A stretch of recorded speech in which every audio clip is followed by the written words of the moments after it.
स्वागत है आपका पारितंत्र और पर्यावरण की स्लाइड में।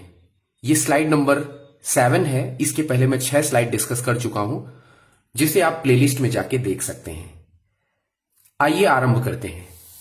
पारितंत्र और पर्यावरण ये एक ऐसा टॉपिक है जो कि ज्योग्राफी और पर्यावरण अध्ययन दोनों में पढ़ना होता है। इसलिए इस टॉपिक से बहुत सारे प्रश्न परीक्षाओं में बार बार पूछे गए हैं और पूछे जाने की प्रायिकता भी है। इसमें मैंने ऐसे क्वेश्चन को समाहित किया है जो कि बार बार रिपीटिशन में पूछे गए हैं और साथ ही साथ उससे संबंधित और भी प्रश्नों को हम लोग डिस्कस करेंगे। तो चलिए शुरू करते हैं। सबसे पहले हम समझ लेते हैं कि पारितंत्र क्या होता है। पारितंत्र का अर्थ है पारिस्थितिकी तंत्र, जो एक क्षेत्र में सभी जीव जंतु, पौधे, सूक्ष्म जीव और अजैविक घटक जैसे जलवायु, मिट्टी, पानी के बीच में संबंध बनाते हैं और अंतःक्रिया को दर्शाता है। इसे हम पारितंत्र कहते हैं। सामान्य भाषा में हम समझ सकते हैं। आप यहां पर देखिएगा, कंपोनेंट ऑफ इकोसिस्टम में जैविक संगठक जब अजैविक संगठकों के साथ पारस्परिक अंतःक्रिया करते हैं और एक संबंध स्थापित करते हैं तो वह इकोसिस्टम कहलाता है। जब विभिन्न प्रकार के इकोसिस्टम आपस में मिलकर पर्यावरण का निर्माण करते हैं। जैविक घटक में क्या क्या है? उत्पादक है, उपभोक्ता है और अपघटक है। वहीं अजैविक घटक में क्या है? कार्बनिक, अकार्बनिक और भौतिक पदार्थ देखे जाते हैं। ये कंपोनेंट ऑफ इकोसिस्टम का मतलब इतना सा है कि एक पारितंत्र या पारिस्थितिकी तंत्र में क्या क्या चीजें हो सकती हैं, तो यही चीजें आपको देखने को मिलेंगी। इसको अभी मैं आपको बाद में डिस्कस करूंगा कि इसमें कौन कौन सी चीजें आती हैं। देखिए, पहला प्रश्न, इकोलॉजी शब्द का सर्वप्रथम प्रयोग किसने किया था? तो दोस्तों, ये अर्नेस्ट हैकल 1869 में इन्होंने इकोलॉजी शब्द का प्रयोग किया। इकोलॉजी शब्द, इसको पारिस्थितिकी शब्द भी आप कह सकते हैं या इंग्लिश में इसे इकोलॉजी कहते हैं। पारिस्थितिकी तंत्र का सर्वप्रथम प्रयोग, थोड़ा सा डिफरेंस है दोनों में, इकोलॉजी और पारिस्थितिकी तंत्र। इकोलॉजी को हम लोग पारिस्थितिकी बोलते हैं और पारिस्थितिकी तंत्र को हम लोग बोलते हैं इकोसिस्टम। तो इकोसिस्टम का सर्वप्रथम प्रयोग एजी टांसले ने किया था 1935 में। पारिस्थितिकी के जनक किसे माना जाता है? तो अर्नेस्ट हैकल को माना जाता है। प्रकृति की कार्यात्मक इकाई क्या है? पारितंत्र है। प्रकृति यानी नेचर की जो functional and also structural unit, यानी प्रकृति की फंक्शनल एंड स्ट्रक्चरल यूनिट क्या है? तो पारितंत्र है। दोनों को मैं सम्मिलित कर रहा हूं। कंपोनेंट मैंने आपको बता ही दिए हैं। प्रत्येक पोषण तल के जंतु कितने ऊर्जा यानी कितने प्रतिशत ऊर्जा अगले पोषण तल को देते हैं? 10%। बहुत अच्छे से याद रखिएगा। देखिए, इसमें स्तर बने हुए हैं। आप ये फूड चेन को भी मैं डिस्कस करूंगा, लेकिन मैं इसमें पिरामिड में बता देता हूं। देखिए, ये आपका उत्पादक, इसके ऊपर level 1, level 2, level 3 like this, ऐसे ऊपर जाते हैं आपको। फिर इसके बाद आपको वो सर्वाहारी और उसके बाद अपघटक मिल जाते हैं। तो ये स्तर होते हैं।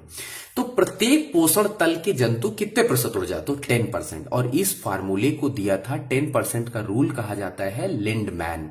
लिंडमैन ने इस फार्मूले को दिया था कि ऊर्जा का ट्रांसफर 10% होता है एक पोषण स्तर से दूसरे पोषण स्तर में, 10% होता है।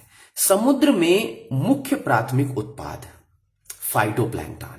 समुद्र में अगर हम देखें कि प्राथमिक उत्पाद मतलब जो भोजन बनाते हैं, सूर्य की रोशनी में जो पेड़ पौधे होते हैं, तो समुद्र में क्या होता है? उनको फाइटोप्लैंक्टन्स कहा जाता है। दो विभिन्न समुदायों के बीच का संक्रमण क्षेत्र क्या कहलाता है? दो विभिन्न समुदाय हो अलग अलग और उनके बीच में कुछ ना कुछ आदान प्रदान हो, यानी इधर से इधर जाए और कुछ इधर से इधर आए, उसे हम संक्रमण कह सकते हैं। और उसी संक्रमण को कहा जाता है इकोटोन। पारिस्थितिकी पिरामिड का विचार सर्वप्रथम आया, कहां से आया, किसने दिया?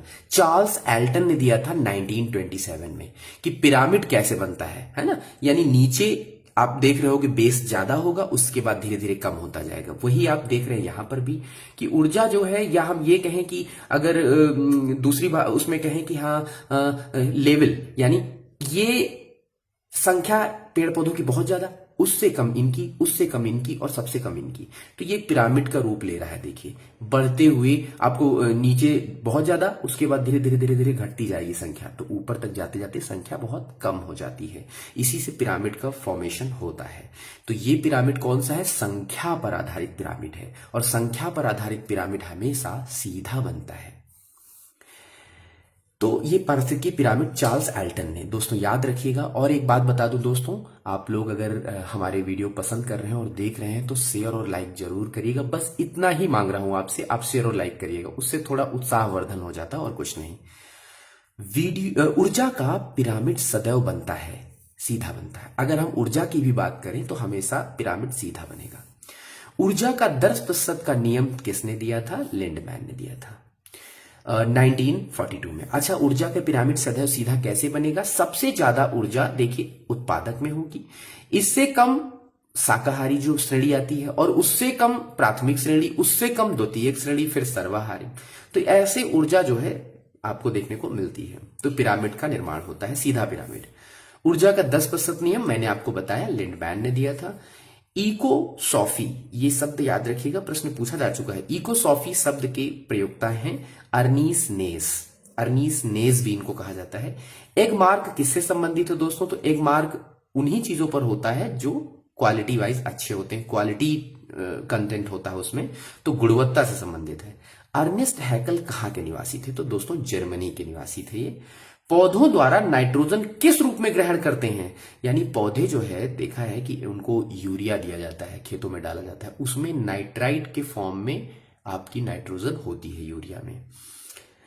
सर्वप्रथम डीप इकोलॉजी शब्द का प्रयोग किसने किया था? तो अर्नीस नेस ने किया था। एक इकोसॉफी और डीप इकोलॉजी, अर्नीस नेस ही इन दोनों के शब्दों के प्रयोक्ता हैं। यूट्रोफिकेशन क्या है? यूट्रोफिकेशन क्या है कि ये एक प्रक्रिया है जो अत्यधिक पोषक तत्वों के होने के कारण जल में पौधे के विकास को वृद्धि करता है, तो इसे यूट्रोफिकेशन कहते हैं। बहुत जगह पर ऐसा होता है कि जहां पर बहुत ज्यादा पोषक तत्व होते हैं उसे यूट्रोफिकेशन कहा जाता है। पारितंत्र में दो प्रक्रियाएं एक साथ चलती हैं, क्या क्या? ऊर्जा प्रवाह और भूजैव रसायन चक्र, ये दोनों एक साथ साथ चलती हैं। प्रकृति का मेहतर है अपघटक एवं का, मेहतर मतलब होता है जो चीजों को कन्वर्ट कर दे। आप कोई भी ऑर्गेनिक मटेरियल हो या कुछ भी हो, उसको वो तुरंत उसको कन्वर्ट कर देगा इको फ्रेंडली नेचर में। खाद्य श्रृंखला में ऊर्जा का प्रवाह एक दिशा में होता है। सागर की तलहटी में रहने वाले जीवों को क्या कहते हैं? बैंथम कहते हैं। बहुत नीचे, जहां तक प्रकाश नहीं पहुंचता है उसके भी नीचे होते हैं। समुद्र में 200 मीटर प्रकाशित मंडल में पाए जाने वाले जीव, जो 200 मीटर जहां हल्का फुल्का प्रकाश रहता है उसे प्लैंकटन कहते हैं। 200 मीटर के नीचे पाए जाने वाले जीवों को नेक्टन कहते हैं। तो ये क्वेश्चन पूछे गए इसलिए मैंने इनको इंक्लूड कर लिया है।